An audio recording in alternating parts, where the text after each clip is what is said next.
এই মুহূর্তে হরিহরপাড়া থেকে অত্যন্ত মর্মান্তিক এক দুর্ঘটনার খবর উঠে আসছে। ভয়াবহ পথ দুর্ঘটনা। আর সেই পথ দুর্ঘটনায় ঘটনাস্থলেই প্রাণ গেল এক যুবকের, আহত হয়েছেন আরও এক যুবক। ঘটনাটি হরিহরপাড়া থানার চোয়া এলাকায় নতুন পাড়া গ্রামে। মৃত যুবকের নাম রবিউল শেখ, তার বাড়ি হরিহরপাড়া থানার শ্রীপুর গ্রামে। স্থানীয় সূত্রে যে খবর আমরা পাচ্ছি, বাইকে চেপে দুজন হরিহরপাড়া থেকে আমতলার দিকে যাচ্ছিল। আর সেই সময় আমতলা থেকে আসা একটি দ্রুত গতির লরি হঠাৎই ধাক্কা লাগে। বাইকে থাকা দুই যুবক ঘটনাস্থলে ছিটকে পড়ে যান এবং ওই যুবককে একেবারে পিষে দিয়ে চলে যায় লরিটি। ঘটনাস্থলেই পিষ্ট হয়ে মৃত্যু হয় যুবকের। আহত হয়েছেন আরও এক যুবক, তাকে ইতিমধ্যেই রক্তাক্ত অবস্থায় উদ্ধার করে মুর্শিদাবাদ মেডিকেল কলেজ হাসপাতালে পাঠানো হয়েছে। ঘটনার খবর পেয়ে ঘটনাস্থলে পৌঁছায় হরিহরপাড়া থানার পুলিশ। ইতিমধ্যেই দেহ উদ্ধার করা সম্ভব হয়েছে।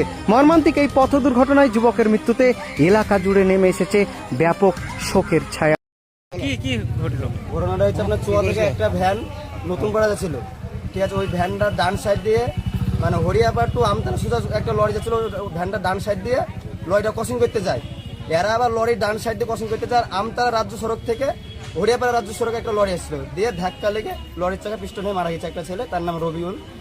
আর একটা ছেলে মারা এই খানিকটা লেগেছে, তাকে চিকিৎসার মাধ্যমে বহরমপুর মেডিকেল হাসপাতালে রেফার করা হয়। মোটর বাইকটা কোন দিক থেকে গেছিল? মোটর বাইকটা আপনার হরিয়ারপাড়া থেকে আমতলা রাজ্য সড়কে ছিল।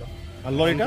লরিটা আপনার আমতলা থেকে হরিয়াপাড়া রাজ্য সড়কে আসছে। কোথায় হচ্ছে ঘটনাটা? ঘটনা হচ্ছে চুয়া নতুন পাড়ায়। দিয়ে মারা গেছে? হ্যালো, হ্যাঁ, একটা ছেলে মারা গেছে, আর একটা ছেলে মারা গেছে, আর একটা ছেলে আহত। ড্রাইভার কে?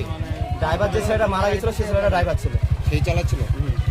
যে দুটো লরি ক্রসিং এর জন্য দুটো লরি ক্রসিং, মানে দুটো লরি মিডিল ছেলেটা। আচ্ছা, মোটরসাইকেলওয়ালা। কি নাম আপনার? আমার নাম আরিফ খান।